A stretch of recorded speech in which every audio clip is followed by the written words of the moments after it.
It's going to take your relationship and it's going to try to destroy it. Satan's doing this. He's making doubt in your head. He's making everything go into turmoil. There's a storm in your mind. You want it out. Problem is you can't get it out. Go to somebody for help. Anybody. Friend. Preferably a Christian friend. Especially if it's a topic of a relationship with God. Especially if it's that. Go to somebody. Go to me if you forget about everybody else. I love helping people. It's the only reason I'm doing this. I love helping people. The only reason I want to become a teacher, I want to help people. Oh, what kind of teacher? I want to teach speech. Oh. And people will help you. I mean, your friends, your family, Jason, your dog won't help you. But it'll try. It'll try. The thought that counts. It's the thought that counts. If you come up to me with your problems, yeah, I don't know how to help you. Here's a banana. That's the thought that counts, right? You solved my 100 problems. No, but there's no shame in not being able to handle your problems by yourself. Everybody has problems. Everybody goes to somebody for help at one point or another.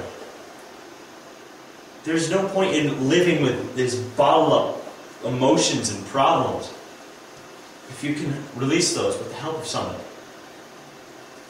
There are a lot of people out there who are willing to help. There are a lot of people who are there who are willing to listen, but they can't listen unless you tell them. Unless you ask for help, you're not going to get help. It's the same way with God. Unless you ask for help, get down on your knees and pray for help. Pray for guidance. Pray for everything that you're missing in your life.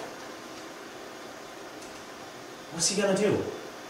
If you're not following His way, why should He help you? He might. He's pretty unpredictable. Just saying. But if you really need help, and it goes beyond the physical world, it goes beyond what I can say, what Jason can say, what your dog can say, ask God. He can help you. He's a being that is all-powerful. And tell me, what is the harm of asking a question of a being that can give you anything and loves you with all of His heart? What's the harm in that? What do you have to lose? What do you have to lose?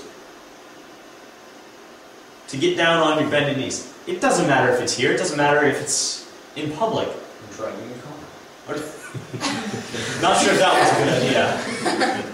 Not saying prayer in cars a bad idea. It's just don't get on your knees in the car.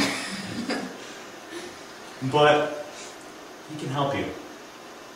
And if you believe that He will help you, He will. A relationship with God is based on faith. That's what separates us from the science people. They're looking for evidence. We live on faith. We live on something that's harder to come by than evidence. Evidence is solid. Evidence can be seen. Faith is something that you just have to put yourself out there and just believe. It's, again, another analogy that keep coming to me. If you are if you're a little lonely, if you're a lonely person, I look at Kyle Krieger. If you're a lonely person, like I was when I was in elementary school, I was a loner. I had to go to counseling for it. I did. And you need friends, and you need people to talk to. You gotta put yourself out there. You gotta just throw yourself out there and hope that you don't get crushed. And there are going to be times in your life where you do get crushed. Your hopes can be crushed. God, I want to win the lottery.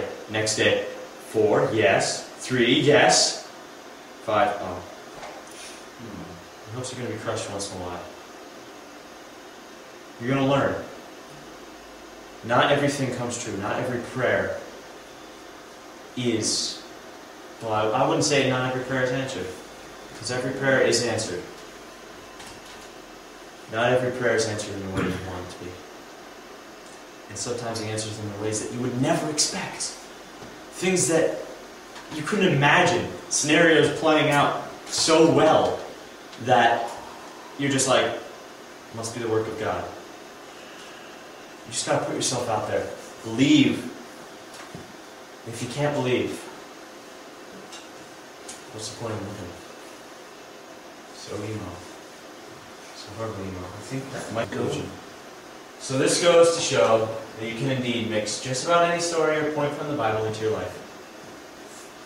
And that's what we shall do. I think this worked out pretty well. Now for the whole funny picture part.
This is a funny story.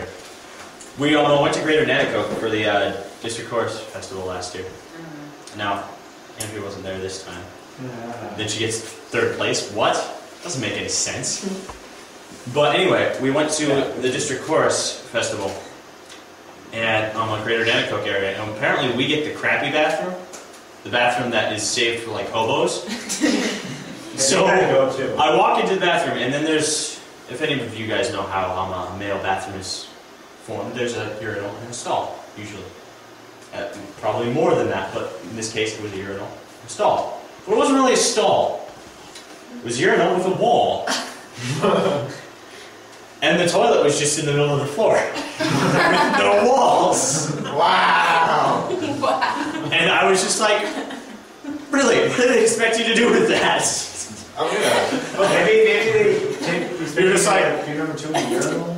hey, how's it going? Yeah. What do they expect you to do with that? So is every... And apparently the girls' bathroom was the same way. BYOW. Wow. Man, it was BYOW. Drinking on the walls. What? There was a urinal in the girls' bathroom? Yes. You get a box. Nanticoke girls. Yes. Alright, Jason, you can turn it back. We're good. Wow. That's just get a box.